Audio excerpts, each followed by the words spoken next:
ஆன்மீக சொந்தங்கள் அனைவருக்கும் அன்பான மாலை வணக்கம். நாம் நம்மளுடைய சேனலில் தொடர்ந்து நிறைய சுவாரஸ்யமான ஆன்மீகம் சார்ந்த தகவல்களை தாங்க பார்த்துட்டு வந்துட்டு இருக்கோம். அந்த வரிசையில் இந்த பதிவில் என்ன பார்க்க போகிறோம் அப்படின்னா, 2025ஆம் வருடத்தினுடைய கடைசி மாதமான டிசம்பர் மாதத்தில் இப்போ நம்ம இருக்கோம். 2026 புத்தாண்டு வேறு பிறக்க போகுது. ஸோ புதிய வருடம் எப்படி இருக்கும் அப்படின்னு கண்டிப்பாக எல்லாருமே நல்ல ஒரு எதிர்பார்ப்புகளோடு இருப்பீங்கன்னு நினைக்கிறேன். அதை பற்றி நம்ம வரக்கூடிய அடுத்தடுத்த பதிவுகளில் பார்க்கலாம். இப்போ இந்த டிசம்பர் எப்படி இருக்கும் அப்படின்னா, உங்களுக்கு புத்தாண்டு எவ்வளவு சிறப்பாக இருக்குமோ அதுக்கு ஒரு அஸ்திவாரம் மாதிரி இந்த டிசம்பர் மாதம் இருக்க போகுது. டிசம்பர் மாதத்தில் பல ராசிகளுக்கு நிறைய மாற்றங்கள் இருக்குது. அதில் நம்ம இந்த பதிவில் மீனராசி அன்பர்களுக்கு எப்படி இருக்குது அப்படின்றத பற்றி தான் தெளிவாக பார்க்க போகிறோம். கூடவே இந்த மாதத்தில் உங்களுக்கு கிடைக்கக்கூடிய பலன்கள், பரிகாரங்கள் என்ன அப்படின்றதையெல்லாம் தெரிஞ்சுக்கலாம். ஒவ்வொரு மாதத்துலையுமே ஏற்படக்கூடிய கிரக அமைப்புகள் தான் அந்த மாதத்தில் இருக்கக்கூடிய எல்லா விஷயங்களுக்குமே காரணமாக இருக்குது. ஸோ அந்த வருஷத்தில் பார்த்திங்கன்னா இப்போ தான் 2025 பிறந்த மாதிரி இருக்குது. கிட்டத்தட்ட பார்த்திங்கன்னா முடிஞ்சிருச்சு. ஸோ அந்த வருடத்தினுடைய இறுதி கட்டத்துக்கு நம்ம வந்துட்டோன்னு தான் சொல்லணும். அதாவது இந்த காலகட்டங்களில் டிசம்பர் மாதத்தில் சூரியன் செவ்வாய் 9வது வீட்டில் இருக்க போகிறாங்க. சனி பகவானுடைய முழு பார்வையும் அதன் மேலே தான் விழுது. இதன் மூலமாக அரசியல்வாதிகளுக்கு ஒரு சில பிரச்சனைகள் ஏற்படுற மாதிரி இருக்கும். அரசியலில் இருக்கக்கூடியவங்களுக்கு இந்த மாதிரியான பிரச்சனைகள் ஏற்படும். இருந்தாலும் குரு வக்ரமாக இருக்கிறாங்க. இந்த டைமில் குரு பார்த்திங்கன்னா இன்னும் 3 மாதத்துக்கு வக்ரமாக தான் இருக்க போகிறாரு. எதுலனா கடகராசியில். ஸோ இதன் மூலமாக உங்களுக்கு நிறைய வகைகளில் மாற்றங்களும் இருக்குது. அது மட்டும் இல்லாமல் விருச்சிக ராசியில் புதன் சுக்கிரனுடைய இணைவால் லக்ஷ்மி நாராயண யோகமும் ஏற்படுது. இதனால் எந்த விஷயத்தில் நீங்கள் கவனமாக இருக்கணும், என்னென்ன விஷயங்கள் உங்களுக்கு நன்மைகள் கிடைக்க போகுது அப்படின்றத முழுமையாக பார்க்கலாம்.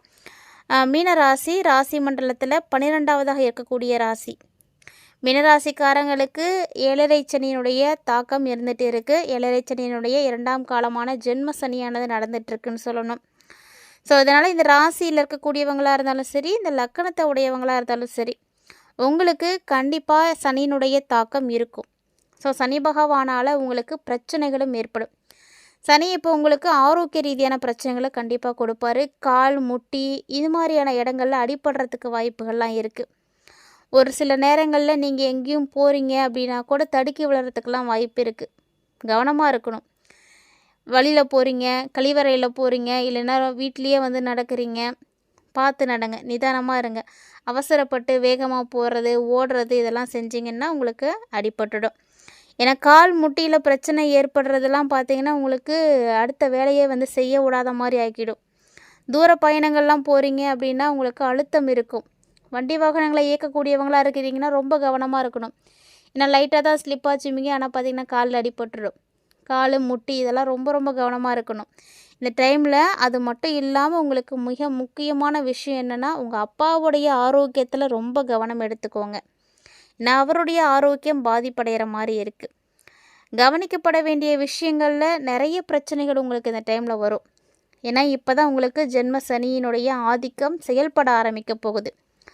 ஸோ இந்த நாளில் ஒரு சில நன்மைகள் உங்களுக்கு நடந்தாலுமே கூட ஒரு சில பிரச்சனைகளும் உங்களுக்கு இருக்கத்தான் செய்யும். ஸோ அந்த மாதிரி என்ன பிரச்சனைகள்லாம் பெருசாக இருக்கும் அப்படின்னா, சொத்து பிரச்சனை வரும். பூர்வீக சொத்து எதுவும் வச்சுருக்கீங்கன்னா அந்த சொத்தில் உங்களுக்கு பிரச்சனைகள் கண்டிப்பாக வரும். லீகலாக உங்களுக்கு நிறைய பிரச்சனைகள் இருக்கும். தொலைதூர பயணங்கள் போகிறீங்க அப்படின்னா எந்த விஷயத்துக்காக நீங்கள் போகிறீங்களோ அதை சரியாக செஞ்சு முடிக்கிற மாதிரி எல்லாமே எடுத்துகிட்டு போங்க. ரொம்ப தூரம் போயிட்டு டாக்குமெண்ட் எடுக்காமல் போகிறது, வெரிஃபை பண்ணாமல் போகிறது, கையெழுத்து போடாமல் போகிறது, இதெல்லாம் இது மாதிரி பண்ணிட்டு போகிறதுனால உங்களுக்கு பிரச்சனை வரும். இதை மாதிரி எல்லாத்தையும் சரி பண்ணிட்டு போனீங்கன்னா உங்களுக்கு ஓரளவுக்கு நல்லது நடக்கும். விரயத்தில் ராகு பகவானே இருக்கிறாரு. விரயத்தில் இருக்கக்கூடிய ராகு என்ன பண்ணுவாங்கன்னா நிறைய பிரச்சனைகளை தான் கொடுப்பாரு.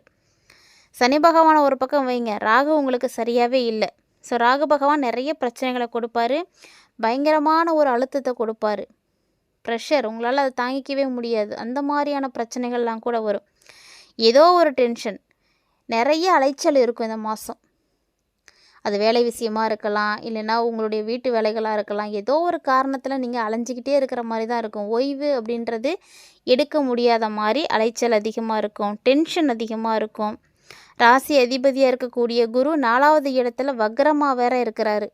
இதிலேருந்து மீனராசி நேயர்களுக்கு என்னென்னா, நீங்கள் எந்த வீட்டில் இருக்கிறீங்களோ அந்த இடம்தான் உங்களுக்கு பாதுகாப்பு. அதிலேருந்து வேறு எங்கேயாவது மாறலாம் அப்படின்னு நினச்சிங்கன்னா கண்டிப்பாக பாதிப்பை கொடுக்கும். ஸோ மீனராசிக்காரங்க இந்த டைமில் வீடு மாறுறதை பற்றிலாம் யோசிக்காதீங்க. அது இப்போதைக்கு வந்து செய்யாமலே இருங்க, அதுதான் நல்லது. ஆரோக்கியம் அப்படின்னு எடுத்துக்கிட்டிங்கன்னா முன்னாடியே சொல்லிட்டேன், ஆரோக்கியத்தில் நிறைய பிரச்சனைகள் இருக்கும். கண்டிப்பாக நீங்கள் ஒன்றொன்றையும் வந்து பார்த்து பார்த்து தான் செய்யணும். ஆரோக்கியம் மட்டும் கிடையாதுங்க, வீட்லேயுமே நிறைய பிரச்சனை வந்து உருவாகும். தண்ணீர் சார்ந்த பிரச்சனைகள் ஏற்படும். சளி தொந்தரவு, கால், முட்டி இது தொடர்பான பிரச்சனைகள் இது எல்லாமே உங்களுக்கு வந்து இருக்கும். ஆனால் இவ்வளவு பிரச்சனைகளும் உங்களுக்கு ஆரோக்கிய ரீதியான பிரச்சனைகள் தான் ஏற்படும். இதை தாண்டி பார்த்தீங்கன்னா பாக்கியஸ்தானத்தில் புதன் சுக்கிரன் இருக்கிறதுனால லக்ஷ்மி நாராயண யோகம் வந்து கிடைக்கும். இதனால் வீட்டில் நீங்கள் என்ன பண்ணுறீங்கன்னா தினந்தோறுமே நீங்கள் எப்போல்லாம் வந்து நல்லா இருக்கீங்களோ அப்போ எல்லா நாள்லேயுமே வந்து ஆராதனை காட்டுங்க, தீபாராதனை காட்டுங்க. வீடு எப்போவுமே வந்து ஒரு பாசிட்டிவான ஒரு வைபோடு இருக்கிற மாதிரி பாருங்கள். தினமும் ஒரு 2 ஊதுபத்தி வைங்க, இல்லைன்னா வந்து சாம்பிராணி போடுங்க. இந்த மாதிரி நீங்கள் இருக்கக்கூடிய இடத்த முடிஞ்ச அளவுக்கு நல்ல ஒரு எனர்ஜியோடு இருக்கிற மாதிரி வைங்க. நேர்மறை ஆற்றல் அதிகமாக கிடைக்கிற மாதிரி பாருங்கள். ஏன்னா சுற்றி நடக்கிறது எல்லாமே உங்களுக்கு வந்து கெட்டதாக தான் நடக்கும். அப்படிங்கும் பொழுது நீங்கள் எப்படி இருக்கிறீங்களோ அதை பொறுத்து தான் உங்களுக்கு நல்லது நடக்கும். மேலும் இந்த டைமில் பயணங்கள் நல்லா இருக்கும். ஸோ மீனராசிக்காரங்களுக்கு நல்ல அறிவு கூர்மை, புத்திசாலித்தனமான குழந்தைகள் கண்டிப்பாக இருப்பாங்க. அவங்க மூலியமாக உங்களுக்கு நல்லது நடக்கும். பாக்கியத்தில் புதன் சுக்கிரன் இருக்கிறதுனால உங்களுக்கு ஒரு அற்புதமான நேரம், யோகம் எல்லாமே வந்து கிடைக்கும். வெளியூர் வெளிநாடு பயணங்கள், பெரிய பெரிய நல்ல வாய்ப்புகள் இப்படியெல்லாம் உங்களுக்கு தேடி வரும். நிறைய விஷயங்கள் உங்களுக்கு வந்து நல்லது நடக்கும். அதே மாதிரி நல்ல எண்ணங்கள்லாம் உருவாகும். நல்லதை மட்டுமே வந்து யோசிப்பீங்க. ஆரோக்கியத்தில் வந்து பிரச்சனைகள் இருந்தாலுமே கூட ஒரு சில நேரத்தில் உங்களுக்கு அந்த பிரச்சனைகள் வந்து பெரிய பாதிப்பை கொடுக்கலாமே தவிர மற்றபடி எல்லா நாளும் இந்த பிரச்சனை இருக்குன்னு சொல்ல முடியாது. இந்த டைமில் இதெல்லாம் ஏற்படுறதுக்கு வாய்ப்புகள் இருக்குது. அந்த வாய்ப்புகளை வந்து நீங்கள் வந்து முடிஞ்சால் அதை வந்து சரி பண்ணிக்க முடியும். அதுக்கு முழுக்க நீங்கள் கவனமாக வந்து இருக்கணும். ஒரு சில விஷயங்கள் நல்லா இருக்கும். ஆரோக்கியம் சரியில்லை அப்படின்றதுக்காக கவலைப்படாதீங்க. ஒரு சில விஷயம் உங்களுக்கு தப்பாக நடக்குதுன்னா அதே மாதிரி ஒரு சில விஷயங்கள் கண்டிப்பாக நல்லபடியாக நடக்கும். இந்த காலகட்டங்களில் வீட்லேயும் பார்த்தீங்கன்னா அடிக்கடி சண்டைகள் வரும். சண்டை சச்சரவுகள் இல்லாமல் இருக்கவே இருக்காது. அதை தவிர்க்கிறதுக்கு முயற்சி பண்ணுங்கள். அதே மாதிரி நிறைய பரிசுகள் கிடைக்கும் உங்களை தேடி. எல்லாருமே உங்களுக்கு வந்து கொடுக்கணும்னு நினைப்பாங்க. அதை நீங்கள் வாங்கிறதுக்கான நேரம்.